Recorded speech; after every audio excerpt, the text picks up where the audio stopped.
Imagine un matin de mars où la neige fond si vite qu'on entend la terre respirer. Bonjour, vous êtes sur la chaîne 33 Facts. Ici, nous partageons des histoires étonnantes, des idées reçues scientifiques et des faits inexpliqués. Installez-vous confortablement. Commençons. Premier fait, le printemps n'arrive pas vraiment le 21 mars. C'est ce qu'on apprend à l'école, ce qu'on lit dans les manuels, ce que les journaux répètent chaque année avec une régularité presque religieuse. Le 21 mars, c'est le printemps. Officiellement, astronomiquement. Et pourtant, si vous observez la nature avec attention, vous réalisez très vite que quelque chose ne colle pas. Les bourgeons ont déjà commencé à gonfler bien avant cette date. Les oiseaux migrateurs sont de retour depuis des semaines. Les premières fleurs percent la neige dès février dans certaines régions. Alors pourquoi cette date ? Parce qu'elle correspond à l'équinoxe de printemps, le moment où le jour et la nuit ont une durée théoriquement égale. Mais l'astronomie et la biologie ne fonctionnent pas au même rythme. Les plantes, les animaux, les insectes, ils suivent la lumière et la température, pas le calendrier. La nature, elle, s'en moque complètement du 21 mars. Et cela devient encore plus intéressant. Dans les pays nordiques, les météorologues utilisent une définition entièrement différente du printemps.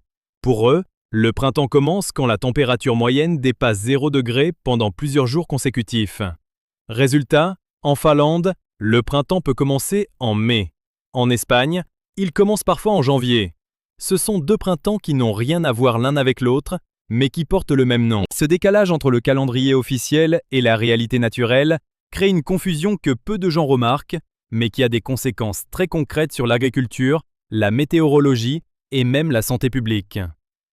Deuxième fait, les arbres communiquent activement au printemps grâce à un réseau souterrain que les scientifiques appellent le Wood Wide Web. Ce nom, calqué sur le World Wide Web d'Internet, n'est pas une métaphore poétique. C'est une description littérale de ce qui se passe sous vos pieds quand vous marchez en forêt. Les racines des arbres sont connectées entre elles par des filaments de champignons microscopiques appelés mycorhizes. Ce réseau peut couvrir des kilomètres entiers. Et au printemps, quand les arbres reprennent leur activité après l'hiver, ce réseau s'active à une vitesse étonnante. Les arbres plus grands et plus anciens, que les biologistes appellent parfois les arbres mères, commencent à envoyer des nutriments vers les jeunes pousses qui n'ont pas encore suffisamment de feuilles pour produire leur propre énergie via la photosynthèse. C'est une forme de solidarité végétale, documentée par des chercheurs comme Suzanne Simard à l'Université de Colombie-Britannique. Mais attendez, ce n'est pas simplement du partage de nutriments. Les arbres échangent aussi des signaux chimiques. Quand un arbre est attaqué par des insectes parasites au printemps, il envoie des messages chimiques à travers ce réseau. Les arbres voisins reçoivent ces signaux et commencent à produire des substances défensives avant même d'être attaqués. C'est une réponse collective, coordonnée, presque intelligente. Des chercheurs allemands ont mesuré ces échanges en laboratoire et ont constaté que les arbres réagissaient aux signaux de détresse de leurs voisins en moins de 24 heures. Ce qui ressemble à de la forêt silencieuse est en réalité un système de communication extraordinairement actif. Troisième fait, le chant des oiseaux au printemps cache une compétition féroce et parfois mortelle. Quand vous ouvrez votre fenêtre un matin d'avril et que vous entendez les oiseaux chanter, vous pensez probablement que c'est beau, paisible, joyeux. Et ça l'est. Mais derrière cette beauté se cache une guerre territoriale d'une intensité remarquable.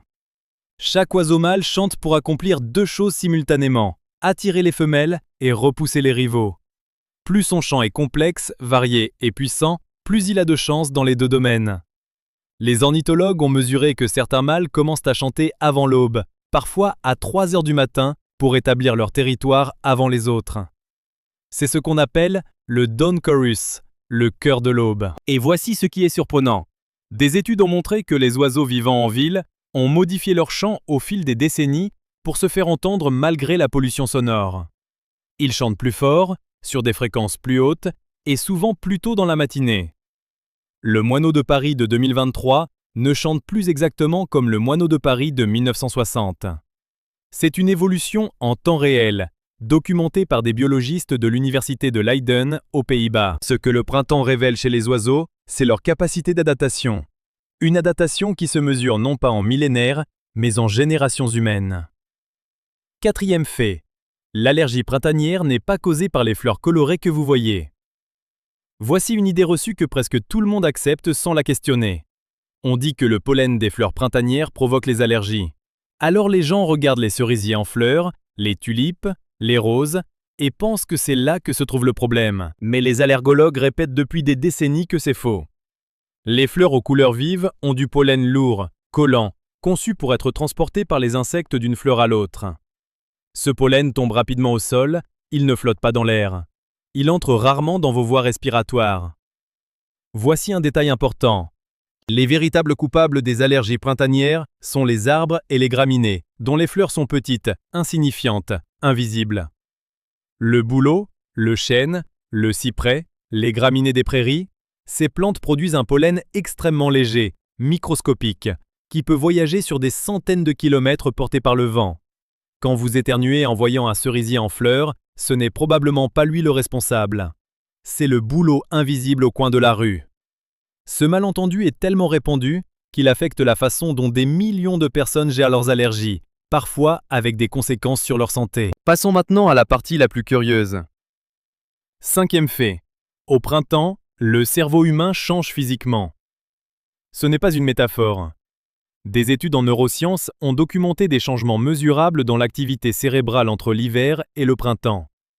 La quantité de lumière qui pénètre dans l'œil stimule la glande pinéale, qui régule la production de mélatonine, l'hormone du sommeil. En hiver, les jours courts provoquent une surproduction de mélatonine, ce qui explique la fatigue hivernale, la dépression saisonnière, le manque d'énergie que tant de gens ressentent. Avec le retour du printemps et des jours plus longs, la production de mélatonine diminue et celle de sérotonine augmente. La sérotonine est associée à la bonne humeur, à la motivation, à l'énergie sociale. Et ce n'est pas tout.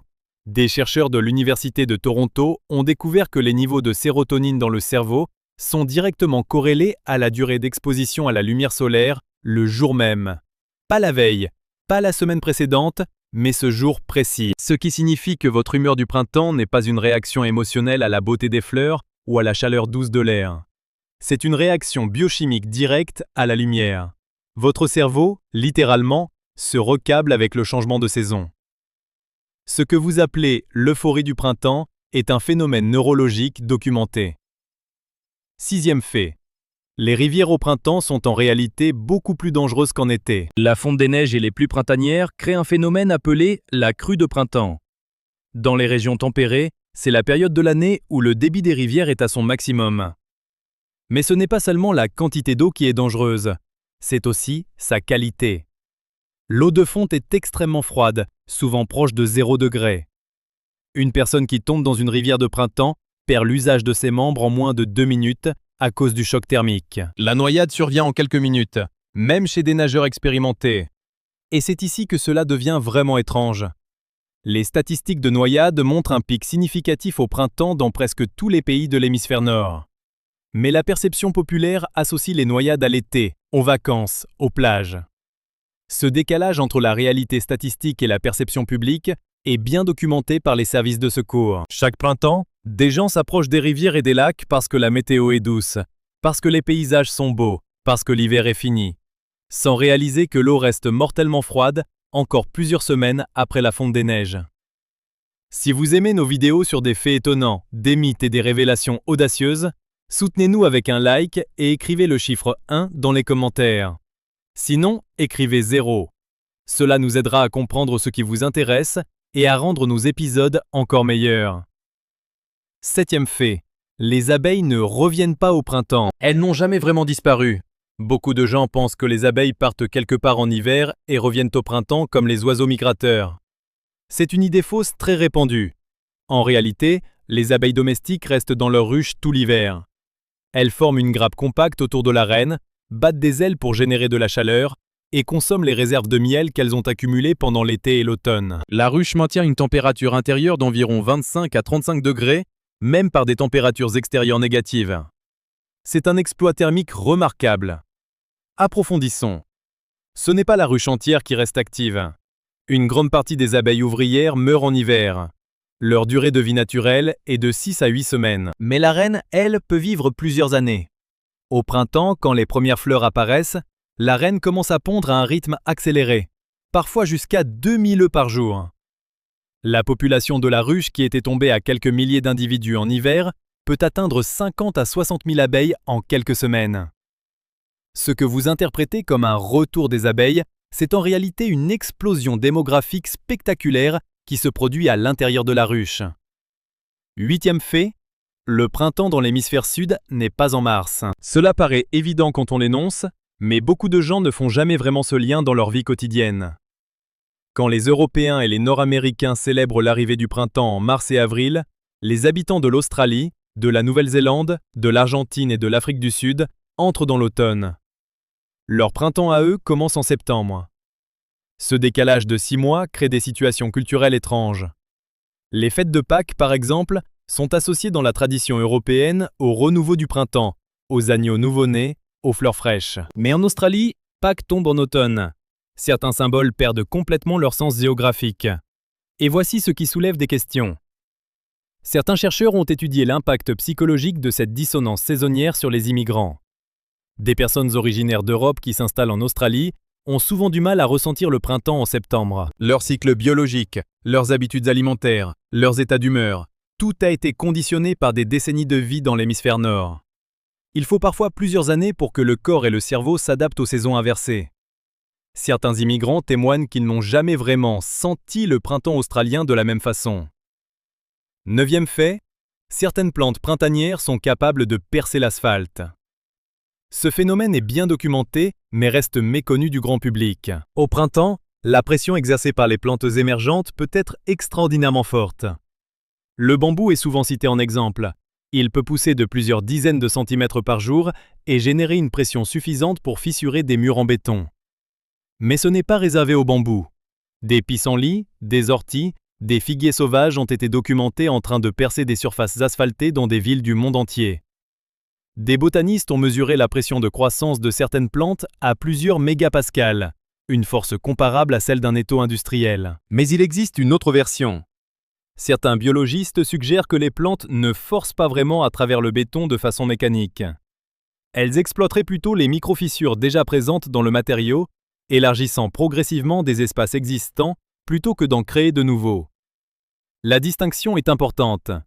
Ce n'est pas un acte de force brute, mais une stratégie d'exploration patiente et opportuniste. Le fait que les plantes semblent trouver exactement les bons endroits pour s'insinuer reste fascinant, quelle que soit l'interprétation. Le point suivant n'est pas moins étonnant. 10e fait, le parfum du printemps vient en partie de la terre elle-même. Il y a une odeur particulière après la première pluie de printemps. Une odeur terreuse, fraîche, légèrement médicamenteuse, que presque tout le monde reconnaît, mais que peu de gens peuvent décrire précisément. Elle a un nom scientifique, géosmine. C'est une molécule organique produite par des bactéries du sol, appelée actinomycètes. Ces bactéries prolifèrent massivement au printemps avec la hausse des températures et l'humidité du dégel. Quand la pluie frappe le sol, elle libère des gouttelettes minuscules qui projettent la géosmine dans l'air. Le résultat, c'est cette odeur caractéristique du printemps mouillé. Ce qui est remarquable, c'est la sensibilité extraordinaire du nez humain à cette molécule. Le seuil de détection de la géosmine par l'être humain est d'environ 5 parties par milliard. Pour comparaison, on peut détecter la géosmine à des concentrations 1000 fois inférieures à celles de l'éthanol. Des chercheurs proposent une explication évolutive. Nos ancêtres auraient développé cette sensibilité extrême parce que la présence de géosmine dans l'air indique des sols humides riches en bactéries, des endroits potentiellement fertiles pour la culture ou la recherche de nourriture. L'odeur du printemps serait donc en partie un vestige de notre instinct de survie préhistorique. 11e fait. Le comportement humain change statistiquement au printemps et pas toujours de façon positive. Les études épidémiologiques montrent plusieurs tendances remarquables au printemps. Les taux d'accidents de voitures augmentent en mars et avril dans de nombreux pays. Les urgences psychiatriques enregistrent une hausse des crises. Les actes de violence spontanés connaissent un pic statistique. Certains psychologues parlent d'un effet de désinhibition printanière lié aux changements hormonaux. 12e fait, certains animaux inventent des comportements nouveaux au printemps et les transmettent à leurs congénères. Les biologistes ont documenté ce phénomène chez plusieurs espèces. Au printemps, quand les animaux sortent de leur période de moindre activité hivernale et que les interactions sociales reprennent, les occasions d'apprentissage culturel se multiplient. Chez les corneilles, On a observé que des individus découvraient des techniques nouvelles pour ouvrir des emballages alimentaires ou exploiter de nouvelles sources de nourriture. Ces comportements se propagent ensuite au sein du groupe en quelques semaines, passant d'un individu innovateur à toute la population locale. C'est ce que les biologistes appellent la transmission culturelle non génétique. Et voici ce qui est vraiment intéressant. Des chercheurs japonais ont documenté chez les macaques un phénomène similaire. En 1952, une jeune femelle nommée Imo commença à laver les patates douces dans la mer avant de les manger. Un comportement jamais observé auparavant dans son groupe. Ce comportement se répandit progressivement à travers toute la troupe sur plusieurs années. Imo inventa également une technique pour séparer le blé du sable en le jetant dans l'eau. Ces découvertes, initiées au printemps quand les activités sociales reprennent leur pleine intensité, ont fondamentalement changé notre compréhension de la culture animale. Passons à la suite. 13e fait, les fleurs ne poussent pas, elles explosent. L'image traditionnelle d'une fleur qui pousse lentement, centimètre par centimètre, est une simplification grossière. Des études en vidéo accélérée ont révélé que la croissance des plantes au printemps implique des phases d'expansion extrêmement rapides, presque explosives à l'échelle cellulaire. Dans des conditions optimales de température et d'humidité, les cellules végétales peuvent se diviser et s'allonger à une vitesse stupéfiante. Certaines plantes tropicales peuvent pousser de plusieurs centimètres par heure. Mais même des plantes tempérées comme les asperges peuvent allonger de plusieurs centimètres en quelques heures de printemps ensoleillé. Ce que vous voyez comme de la lenteur est en réalité, à l'échelle cellulaire, un processus frénétique. Maintenant, faites attention. La croissance rapide du printemps n'est pas seulement une question de lumière et de chaleur. Elle est déclenchée par un signal spécifique, la vernalisation. Certaines plantes ont besoin d'avoir subi un froid suffisamment long et intense pour être autorisées à fleurir au printemps. Sans cette période de froid préalable, elles refusent de fleurir même si les conditions semblent parfaites. Ce mécanisme a évolué pour empêcher les plantes de fleurir lors d'une fausse période chaude en hiver, puis de voir leurs fleurs détruites par le gel. C'est un système de sécurité biologique d'une élégance remarquable. 14e fait. Les migrations printanières sont parmi les exploits de navigation les plus extraordinaires du monde naturel. Chaque printemps, des milliards d'oiseaux effectuent des voyages de milliers de kilomètres pour revenir au même site de reproduction. Ce qui est stupéfiant, c'est la précision de ces retours. Des études de bagages ont montré que des oiseaux reviennent non seulement dans le même pays ou la même région, mais parfois dans le même jardin, le même arbre, parfois la même branche. La Sterne arctique accomplit chaque année un voyage de 70 000 km aller-retour entre l'Arctique et l'Antarctique, le plus long voyage migratoire de tout le règne animal. Sur sa durée de vie, une Sterne arctique parcourt l'équivalent de 3 voyages vers la Lune et retour. Et puis, un retournement inattendu. Les scientifiques ont longtemps débattu des mécanismes de navigation utilisés par les oiseaux migrateurs. On savait déjà qu'ils utilisent le Soleil comme boussole, les étoiles comme carte de nuit, et le champ magnétique terrestre comme GPS biologique. Mais des recherches récentes ont révélé quelque chose d'encore plus étrange. Certains oiseaux sembleraient littéralement voir le champ magnétique terrestre. Des protéines spéciales dans leur rétine, sensibles au champ magnétique, créeraient une image visuelle superposée sur leur vision normale. Ils ne navigueraient pas seulement en sentant le nord, ils le verraient peut-être. 15e fait. Le miel du printemps est chimiquement différent du miel d'été. Les apiculteurs le savent depuis longtemps, mais c'est une information qui reste largement inconnue du grand public. La composition du miel varie considérablement selon les fleurs que les abeilles visitent. Le miel récolté au printemps, à partir des premières floraisons, pissenlit, colza, cerisier, pommier, a une teneur en sucre, une acidité et une concentration en composés aromatiques très différentes du miel d'été. Le miel de printemps a tendance à cristalliser plus rapidement que les miels d'été et d'automne en raison de sa teneur plus élevée en glucose par rapport au fructose. Cette cristallisation n'est pas un signe de mauvaise qualité, c'est une caractéristique chimique naturelle. Et voici ce qui est généralement passé sous silence. Les propriétés médicales et nutritionnelles du miel varient également selon la saison de récolte.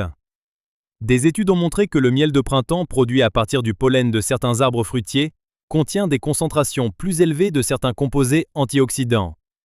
Les apithérapeutes, praticiens qui utilisent les produits de la ruche à des fins thérapeutiques, distinguent soigneusement les miels par saison, par origine florale et par région géographique. Pour eux, Dire « je mange du miel » sans plus de précision, c'est comme dire « je bois du vin » sans mentionner le cépage ni le millésime. 16e fait. Certaines cultures anciennes considéraient le printemps comme l'heure la plus dangereuse de l'année. Dans de nombreuses traditions pré-chrétiennes d'Europe, le printemps n'était pas simplement une saison de renouveau joyeux. C'était aussi une période de vulnérabilité cosmique. Les Celtes, par exemple, croyaient que les frontières entre le monde des vivants et le monde des esprits s'amincissaient au moment des solstices et équinoxes. Au printemps, quand la Terre se réveillait, des entités malveillantes pouvaient plus facilement traverser dans le monde des hommes. C'est pourquoi de nombreuses fêtes printanières anciennes incluaient des rituels de protection. Feu allumé pour éloigner les mauvais esprits, offrande aux divinités de la fertilité, procession bruyante pour effrayer les forces obscures. Il y a une suite. Ces croyances ne sont pas uniquement européennes. Au Japon, la fête de Setsubun, célébrée à l'entrée du printemps selon l'ancien calendrier lunaire, comprend un rituel appelé Mamemaki, où l'on lance des haricots en criant « Oni wa soto, fuku wa uchi » dehors les démons, dedans la chance. En Iran, la fête de Nowruz, le nouvel an perse qui coïncide avec l'équinoxe de printemps, comprend des rituels de purification et d'expulsion symbolique des malheurs. À travers les cultures et les millénaires, le printemps a été perçu non comme un temps de simple célébration, mais comme un moment charnière nécessitant une attention rituelle particulière. Et maintenant, un fait rarement évoqué. 17e fait. Le ciel du printemps est optiquement différent du ciel d'été. La couleur du ciel bleu est causée par la diffusion de Rayleigh, le phénomène par lequel les molécules d'air dévient la lumière bleue du soleil dans toutes les directions. Mais la couleur précise et l'intensité de ce bleu varient selon plusieurs facteurs atmosphériques qui changent avec les saisons. Au printemps, l'air est plus humide qu'en été dans la plupart des régions tempérées, ce qui crée plus de diffusion par les molécules d'eau. La poussière végétale, pollen, spores, fragments de feuilles naissantes, modifie également les propriétés optiques de l'atmosphère. Des photographes professionnels connaissent bien cette différence. La lumière du printemps a une qualité particulière, plus douce et plus diffuse que la lumière estivale. Et voici un autre exemple. Ce phénomène a été étudié dans le contexte de la peinture impressionniste. Des historiens de l'art ont analysé les carnets de travail de Claude Monet et ont constaté qu'il notait avec précision les heures et les conditions atmosphériques de ses sessions de peinture. Ces tableaux peints au printemps dans les jardins de Giverny présentent une palette différente de ces tableaux d'été du même lieu. La science optique moderne a confirmé que cette différence n'était pas seulement une question de choix artistique. Elle reflétait une différence atmosphérique réelle que l'œil d'un observateur attentif peut percevoir. 18e fait. Les tremblements de terre sont légèrement plus fréquents au printemps dans certaines régions. Cette corrélation, longtemps considérée comme anecdotique, a fait l'objet d'études sérieuses. Dans les régions où l'hiver est enneigé, la fonte massive des neiges au printemps soulage des millions de tonnes de pression sur la côte terrestre. Ce déchargement isostatique, c'est le terme technique, peut influencer la pression dans les failles géologiques existantes. Des géophysiciens ont documenté une légère augmentation de la sismicité dans certaines régions alpines et subarctiques au moment de la fonte printanière. L'effet est minuscule par rapport à d'autres facteurs sismiques, mais il est mesurable et statistiquement significatif. À partir de ce moment, la partie la plus intéressante commence. 19e fait. Les papillons migrateurs suivent des routes que personne ne leur a enseignées. Le papillon monarque est l'exemple le plus célèbre. Chaque printemps, des millions de monarques quittent leur site d'hibernation dans les forêts de conifères du Michoacán mexicain pour migrer vers le nord des États-Unis et le Canada. Chaque automne, ils font le chemin inverse. Ce qui rend ce voyage extraordinaire, c'est que les papillons qui effectuent le voyage de retour au printemps ne sont pas ceux qui avaient fait le voyage d'automne. Il s'écoule 3 à 4 générations entre un départ et le retour correspondant. Comment des papillons nés au Canada trouvent-ils leur chemin vers une forêt mexicaine qu'ils n'ont jamais vue, guidés par des ancêtres qu'ils n'ont jamais rencontrés? Puis un autre détail apparaît. Des chercheurs de l'université de Massachusetts Amherst ont découvert que les monarques utilisent une forme de boussole solaire compensée par le temps. Leur cerveau intègre la position du soleil et l'heure de la journée pour maintenir une direction constante vers le sud-ouest. Cette capacité est encodée génétiquement. Ce n'est pas un apprentissage, c'est un programme instinctif héréditaire d'une sophistication remarquable. Des études récentes suggèrent également qu'ils utilisent le champ magnétique terrestre comme système de navigation de secours. Un papillon qui pèse moins d'1 gramme possède un système de navigation plus fiable que beaucoup de systèmes humains. 20e fait. Les plantes ressentent les sons et y réagissent. Ce fait est l'un des plus controversés de la biologie végétale moderne, mais les données expérimentales s'accumulent. Des chercheurs israéliens de l'université de Tel Aviv ont publié en 2019 une étude montrant que les primevères, une fleur printanière emblématique, produisaient un nectar plus sucré en quelques minutes lorsqu'elles étaient exposées au son des ailes d'abeilles. La fréquence du bourdonnement déclenchait une réponse biochimique mesurable dans la plante. C'est une forme de communication sensorielle entre plantes et pollinisateurs que personne n'avait documenté auparavant. Et voici ce qui est surprenant. D'autres études ont examiné les effets de la musique sur la croissance des plantes. Les résultats sont difficiles à interpréter car les protocoles expérimentaux varient énormément. Mais certains chercheurs ont observé des différences de croissance et de floraison chez des plantes exposées à différents types de sons. Ce qui est clairement établi, c'est que les vibrations mécaniques, dont le son est une forme, peuvent influencer le comportement cellulaire des plantes via des mécanismes de mécanosensation. Au printemps, quand les plantes sont dans leur phase de croissance la plus active, cette sensibilité aux vibrations de l'environnement est à son maximum. 21e fait. Le soleil de printemps peut brûler plus vite que le soleil d'été dans certaines conditions. Beaucoup de gens pensent que le risque de coup de soleil est minimal au printemps parce que les températures sont encore fraîches. C'est une erreur qui envoie des dizaines de milliers de personnes aux urgences chaque année. L'indice UV, la mesure du rayonnement ultraviolet qui cause les coups de soleil et les dommages cutanés, dépend de la hauteur du soleil dans le ciel, de la couverture nuageuse et de l'altitude, mais très peu de la température de l'air. Un jour d'avril avec un ciel dégagé peut avoir un indice UV aussi élevé qu'un jour de juillet. De plus, la peau qui sort de l'hiver est plus sensible, car elle n'a pas eu le temps de s'adapter progressivement au rayonnement solaire. Il est temps de continuer. 22e fait. Certains lacs changent de couleur au printemps de façon spectaculaire. Ce phénomène, appelé tournant du lac ou stratification thermique printanière, se produit chaque printemps dans les lacs des régions tempérées. En hiver, l'eau d'un lac se stratifie. L'eau froide et dense descend au fond, l'eau plus chaude reste en surface. Au printemps, quand la surface se réchauffe et que des vents plus forts soufflent, les couches d'eau se mélangent violemment, c'est le tournant. Ce brassage remonte depuis les profondeurs des nutriments, des sédiments et des micro-organismes qui étaient restés au fond pendant tout l'hiver. Le résultat visible ? La couleur de l'eau change en quelques jours, parfois de façon spectaculaire. Et voici ce qui est surprenant.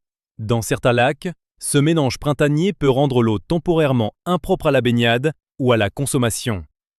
Les algues et les bactéries anaérobies remontées du fond peuvent proliférer rapidement avec la chaleur et la lumière printanière. Des blooms d'algues cyanobactériennes, certaines d'entre elles productrices de toxines, sont régulièrement documentées dans les lacs européens et nord-américains en fin de printemps. Ces épisodes sont de plus en plus fréquents et intenses avec le réchauffement climatique, car des eaux de surface plus chaudes favorisent la stratification thermique et créent des conditions encore plus propices aux blooms algaux. 23e fait. Les fourmis construisent des architectures de printemps entièrement différentes de leurs constructions d'été. Les entomologistes qui ont étudié les fourmilières en coupe longitudinale au fil des saisons ont découvert que l'architecture intérieure d'une fourmilière n'est pas fixe. En hiver, la colonie se concentre dans les zones profondes et bien isolées. Au printemps, les fourmilières subissent une réorganisation architecturale massive. De nouvelles galeries sont creusées près de la surface pour capter la chaleur solaire. Des chambres d'élevage spéciales pour les larves printanières sont créées à des profondeurs précises pour maintenir une température optimale. Certaines espèces construisent même des puits de chaleur, des cheminées verticales qui captent le rayonnement solaire et le distribuent dans la fourmilière. Et voici ce qui est vraiment intéressant. Ces constructions printanières ne sont pas planifiées par un architecte central. Il n'y a pas de reine qui donne des ordres de construction. Ce sont des comportements émergents. Chaque fourmi individuelle suit des règles simples en réponse à son environnement immédiat. Et l'ensemble de ces comportements individuels produit une architecture collective complexe et adaptée. C'est l'un des exemples les plus étudiés d'intelligence collective dans le règne animal. Des ingénieurs en robotique s'en inspirent pour concevoir des essaims de robots autonomes capables de construire des structures sans chef de chantier central. Ici se cache un point important. 24e fait. Le printemps est la saison où le plus grand nombre d'espèces disparaissent définitivement. C'est paradoxal. On associe le printemps à la naissance, au renouveau, à la vie qui explose. Et pourtant, les données de biologie de la conservation montrent que c'est au printemps que les espèces menacées subissent leurs crises les plus critiques. La raison principale est la synchronie, ou plutôt son absence. Le réchauffement climatique modifie les calendriers de différentes espèces à des vitesses inégales. Les fleurs d'une plante peuvent s'ouvrir plus tôt qu'avant, mais les insectes pollinisateurs dont elle dépend n'ont pas encore adapté leur cycle d'émergence. Si le décalage est trop important, les fleurs s'ouvrent et se ferment sans avoir été pollinisées. Ce moment change tout. Ce phénomène, appelé désynchronisation phénologique, a été documenté pour des dizaines de paires d'espèces interdépendantes. Dans les Pays-Bas, des études de longue durée ont montré que la mésange charbonnière a avancé sa période de ponte de plusieurs jours au cours des 50 dernières années, en réponse au réchauffement. Mais les chenilles dont elle nourrit ses poussins ont avancé leur émergence encore plus vite. Le pic de disponibilité des chenilles et le pic de demande des poussins sont progressivement en train de se désynchroniser. Résultat, moins de mésanges survivent. C'est un effet du changement climatique qui est invisible à l'œil nu, mais qui se lit clairement dans les données de population. 25e fait. Certaines personnes sentent physiquement le changement de saison de façon pathologique. La météosensibilité est un sujet médical sérieux, même si elle reste mal comprise et sous-étudiée. Des millions de personnes rapportent des douleurs articulaires, des migraines, des troubles du sommeil et des variations d'humeur corrélées au changement climatique saisonnier. Les rhumatologues reconnaissent depuis longtemps que de nombreux patients souffrant d'arthrite voient leurs symptômes s'aggraver lors des changements de pression atmosphérique. Le printemps, avec ses variations météorologiques rapides et fréquentes, est souvent une période particulièrement difficile pour ces patients. Et voici un autre exemple. Des neurologues ont étudié les mécanismes possibles de cette sensibilité. Une hypothèse principale implique les récepteurs de pression dans les articulations et les tissus mous. Ils réagiraient aux variations de pression barométrique comme un baromètre biologique. Une autre hypothèse concerne le système trigéminal, le nerf responsable des sensations du visage et de la tête, qui serait hypersensible chez les personnes souffrant de migraines et réagirait aux changements d'humidité et de pression atmosphérique. Ces mécanismes sont encore en cours d'étude, mais la réalité clinique de la météosensibilité n'est plus sérieusement contestée. 26e fait. La lumière du printemps agit sur les humains de la même façon que certains médicaments antidépresseurs. La photothérapie, l'exposition à une lumière vive et contrôlée, est un traitement médical reconnu pour le trouble affectif saisonnier. Des études cliniques ont montré que 2 à 4 semaines d'exposition quotidienne à une lampe de 10 000 lux pouvaient produire des résultats comparables aux antidépresseurs chez des patients souffrant de dépression saisonnière. Ce qui se passe naturellement au printemps, avec l'allongement progressif des journées et l'augmentation de l'intensité lumineuse, mimique cet effet thérapeutique. La lumière agit via la rétine sur la glande pinéale, modifiant la production de mélatonine et influençant les niveaux de sérotonine et de dopamine. Avançons. 27e fait. Les vents de printemps portent des organismes vivants sur des milliers de kilomètres. Depuis le 19e siècle, des naturalistes ont trouvé dans les filets tendus en altitude des organismes biologiques étonnants. Spores de champignons, bactéries, pollen, parfois même de minuscules insectes ou acariens, transportés par les courants d'air à des altitudes de plusieurs kilomètres. Au printemps, avec l'augmentation des vents convectifs et des phénomènes de convection thermique, cette circulation aérobiologique s'intensifie considérablement. Des chercheurs ont identifié des pollens de plantes africaines dans des échantillons d'air prélevés en Europe centrale. Des bactéries marines ont été trouvées dans des échantillons prélevés au-dessus des Alpes. Et voici ce qui est généralement passé sous silence. Cette circulation aérobiologique printanière a des implications potentielles pour la propagation des maladies. Des études ont examiné si certains agents pathogènes pouvaient voyager sur de longues distances dans l'air. Pour les virus respiratoires comme la grippe, les preuves de transmission aérienne à longue distance restent limitées. Mais pour certains champignons pathogènes et bactéries sporulées, les données sont plus solides. La rouille du blé, une maladie fongique qui peut dévaster des récoltes entières, se propage partiellement par des spores aéroportées transportées sur des centaines de kilomètres. C'est une dimension de la biologie printanière qui a des implications directes pour la sécurité alimentaire mondiale. 28e fait. Les couleurs du printemps suivent un ordre précis et prévisible. Si vous observez la nature avec attention au printemps, vous remarquerez que certaines couleurs apparaissent toujours avant d'autres. Ce n'est pas un hasard, c'est un reflet de la biologie de chaque plante. Les premières couleurs à apparaître sont généralement les jaunes et les blancs. Perce-neige blanc, prime vert jaune, forsythia dorée, chaton des saules argenté. Ces plantes fleurissent tôt parce qu'elles ont les mécanismes biologiques pour résister aux gelées tardives, ou parce qu'elles dépendent de pollinisateurs qui sortent très tôt comme les bourdons. Les roses, les rouges et les violets intenses arrivent généralement plus tard, quand les températures sont plus stables. Le détail suivant pourrait vous surprendre. Cette progression chromatique du printemps est suffisamment régulière pour être utilisée comme indicateur phénologique, c'est-à-dire comme marqueur du calendrier naturel. Des botanistes japonais ont développé depuis des siècles ce qu'ils appellent les calendriers de fleurs qui permettent de dater les événements naturels avec précision. La floraison du cerisier au Japon, le fameux sakura, est documentée dans des archives impériales depuis 1200 ans, créant l'une des séries de données phénologiques les plus longues du monde. L'analyse de ces données a confirmé que la floraison du cerisier a avancé de plusieurs jours au cours du dernier siècle, en lien direct avec le réchauffement climatique. 29e fait, certains animaux changent littéralement de forme au printemps. La métamorphose des amphibiens est l'exemple le plus connu, mais elle n'est pas la seule. Les hermines et les lièvres variables du Nord portent un pelage blanc en hiver et un pelage brun en été. La transition se fait au printemps. Ce changement est déclenché par la durée du jour, pas par la température. Des expériences en laboratoire ont montré que des hermines maintenues à des températures hivernales, mais exposées à des durées de jour estivales, changeaient quand même de couleur. C'est la lumière et non le froid qui contrôle leur camouflage saisonnier. Et voici ce qui est vraiment intéressant. Ce mécanisme photopériodique crée des problèmes croissants dans les régions où l'enneigement diminue en raison du changement climatique. Des hermines et des lièvres en pelage blanc se retrouvent sur un sol sans neige, parfaitement visible pour leurs prédateurs. Des études en Écosse et dans les Alpes ont documenté une mortalité accrue chez ces espèces dans les années où l'enneigement est faible. L'évolution du calendrier de mue de ces animaux est beaucoup plus lente que l'évolution du calendrier de l'enneigement.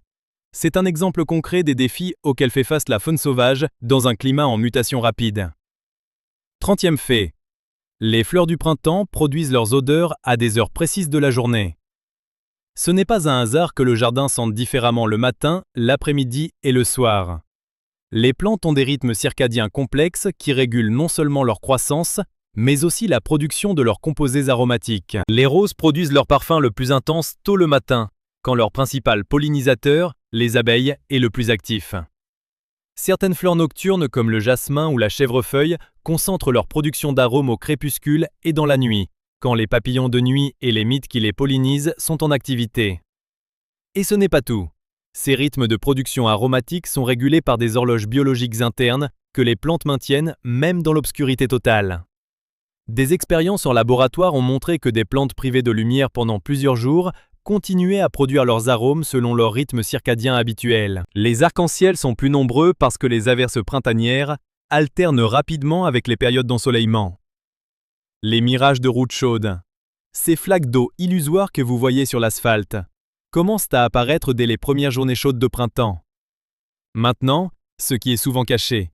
Les photographes et les peintres ont depuis longtemps remarqué que la lumière de printemps a une qualité particulière qu'il est difficile de reproduire.